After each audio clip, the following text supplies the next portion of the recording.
ส่ในขวดตักหน้าตักหลังลองไปไว้ธรรมชาติเด้อเดินจะมันใส่ได้ขวดตักหน้าตักหลังว่าอธิษฐานเด้อปฏิเราเองโมตัสสะภะคะวะโตอะระหะโตสัมมาสัมพุทธัสสะนะโมตัสสะภะคะวะโตอะระหะโตสัมมาสัมพุทธัสสะนะโมตัสสะภะคะวะโตอะระหะโตสัมมาสัมพุทธัสสะสุทินังวัปปะเมธานังทานังเมบริสุทธังอาสัพพยาวหังนิพพานะสัมปตังโหตุสุติยัมปิสุทินังวัปปะเมธานังทานังเมบริสุทธังอาสัพพยาวหังนิพพานะสัมปตังโหตุตาติยัมปิสุทินังวัปปะเมธานังทานังเม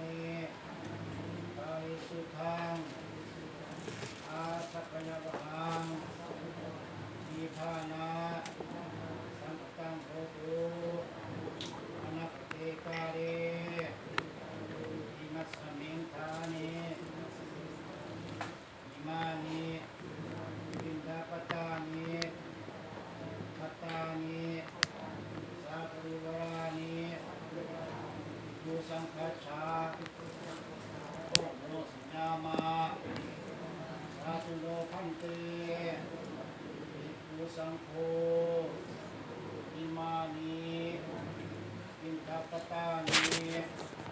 ภัตตานิสาปริวารานิปฏิคันหาตุ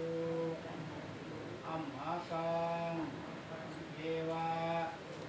มาตาปิตุอาทิจจากายตัสสะจาตังปัตตะอันภารตตังกายะสุขายะ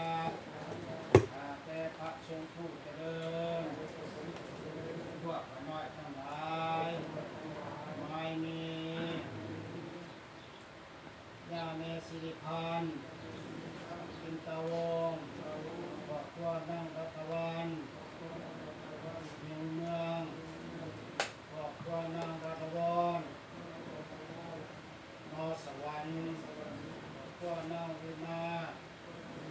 จันทมนตรีครอบครัวนั่งเดศีสีมันเรืองสีสุราครับส่งเยอะสีสุราเป็นเจ้าภาพเป็นเจ้าชาติพร้อมด้วยญาติมิตรพร้อมด้วยถวายอาหารบิณฑบาตกับทั้งเครื่องบริวารทั้งหลายเหล่านี้ให้แก่พระสงฆ์ขอพระสงฆ์จงหาเอาบิณฑบาตพร้อมทั้งอาหารกับเครื่องบริวารเหล่านี้เพื่อประโยชน์และความสุขของพวกข้าพเจ้าทั้งหลายและเพื่ออุทิศให้พอเรื่องเนาะพอเรื่องอินทวงศ์เนาะพร้อมด้วยสรรพสัตว์ทั้งหลายอยู่เบื้องหน้าเบื้องบนและพรหมโลกลงมาเบื้องต่ำแต่อาวิจิขึ้นมาเบื้องขวาทั่วอนันตจักรวาลเป็นขอบเขตไม่มีพิตามารดา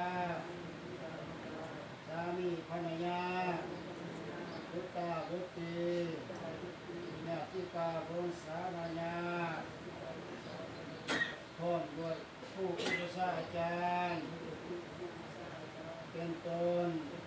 จงพร้อมกันมาหาเอาส่วนบุญส่วนกุศลน้อมพวกข้าพเจ้าทั้งหลาย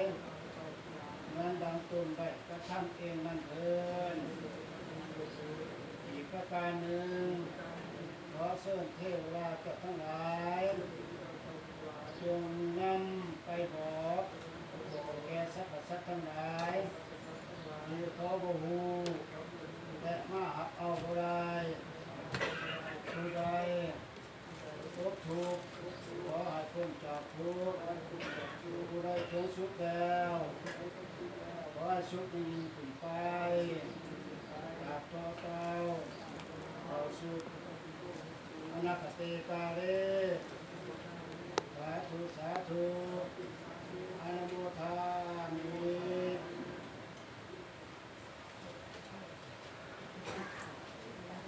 อภิกนายานังมัตเสกนายานังปริโยสังกนายานังสัทธัง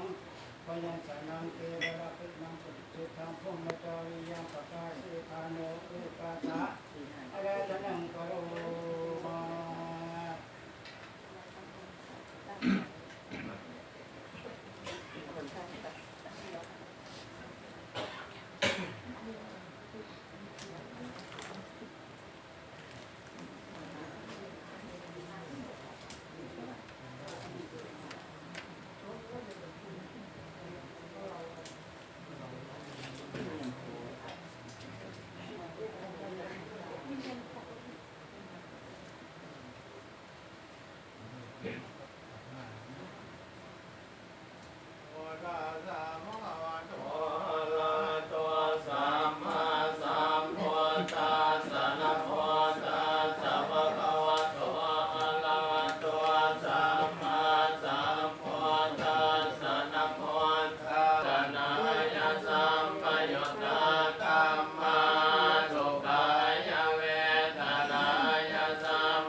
ว่าเขาไปอยู่ไหนกัน แล้วเมื่อกลับบ้านเขาไป มันไม่ได้เจ้าหรอกมันเอง ย่านเราทีซีเขาเอาไปตากกระดาษ มีตรงนี้โอ้โหนะโอ้โห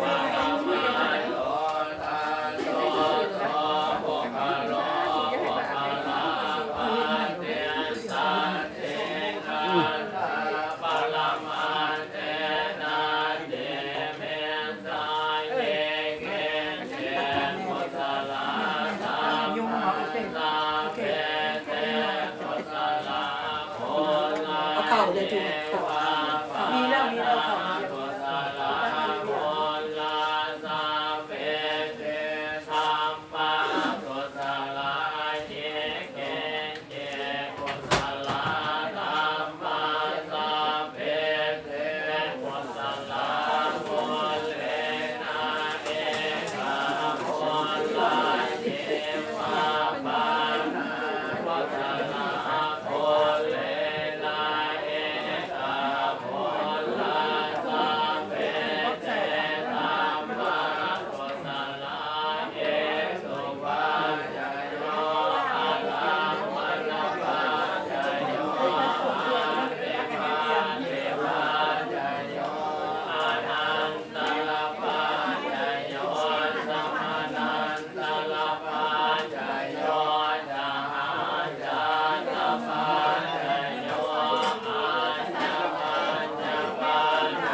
ที่เย็นก็ร้อนมาเลย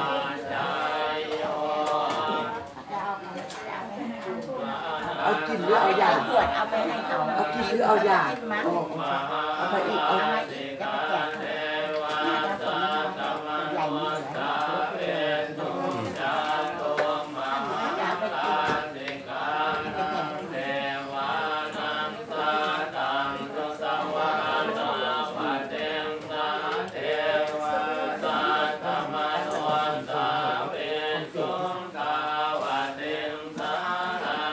ทำไมน้ำกินนี่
สวยเข่าคนนี้มันเข่าเขาเป็นสวย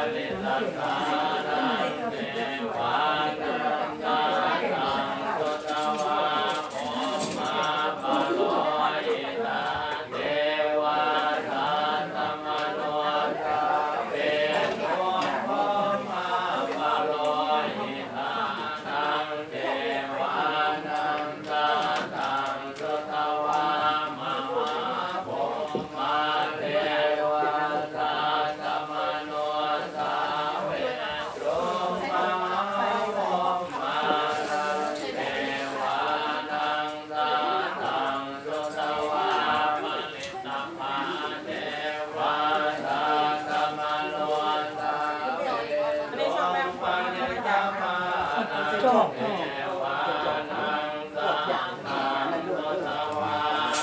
พอก่อน จะจบอย่างเขาที่เขาเสียไปอย่างที่เราจบสองชั้น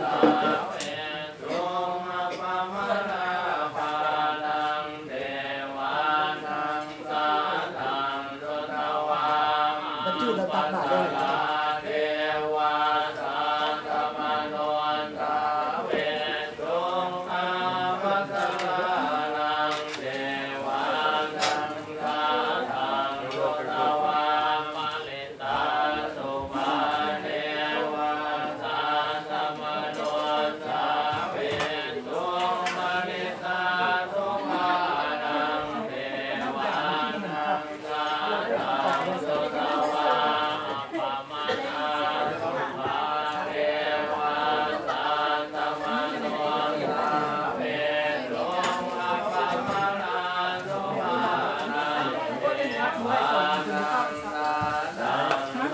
ได้ไหม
ส่งมาให้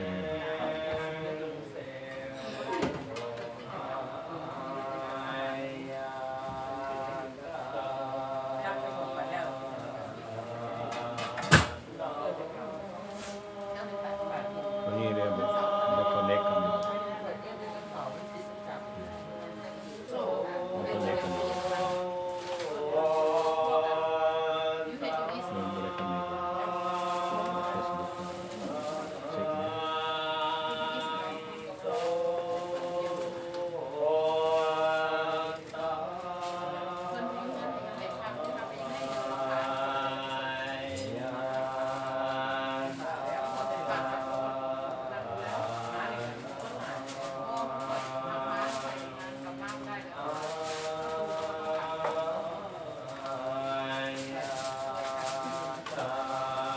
ู่แค่ไหนครับจะได้มาดูบ้านเ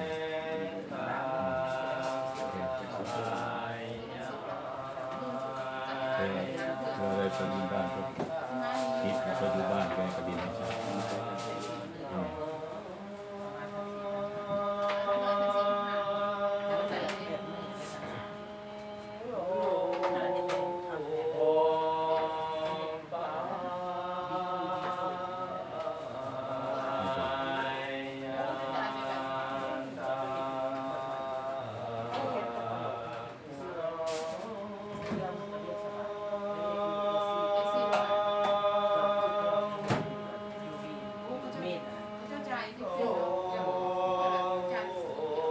ผสม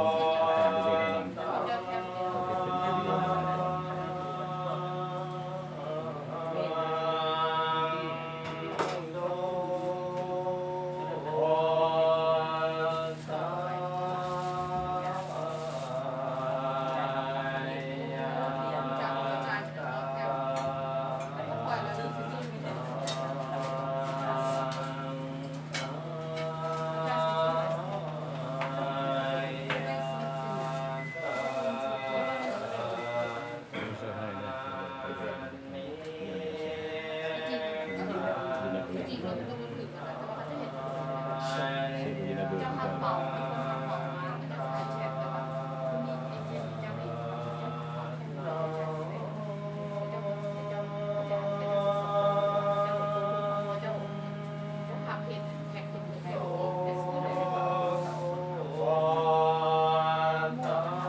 เซฟแล้วเซฟแล้วก็เซฟไว้แล้วเสียบุเป็นยังไง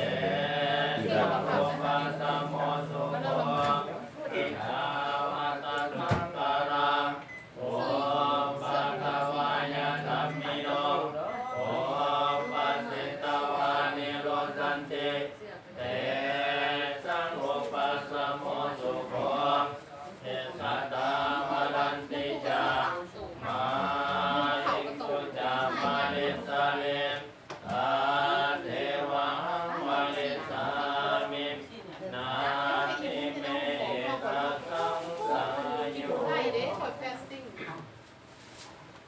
2 ชั่วโมงใช่ไหมเขาไปที่ซิโก้เนี่ย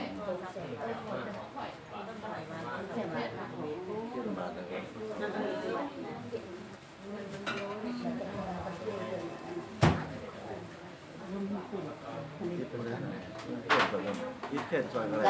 หมดให้ซอยกันเนี่ยบ้านนั้นที่กดเป็นชั้นเกี่ยวกับข้าวจะแก่เย็บขนมแล้วเอาเงินออกไปเป็นส่วนนะมาเดินหน่อยตกลงมาซอยทุกเรื่องว่าหลังเลี้ยงคนยังเอาไปท้องคืนหรือจะเอาเส้นเพื่อนน้ำอะไรพวกน้ำมะกล้วยพวกกล้วย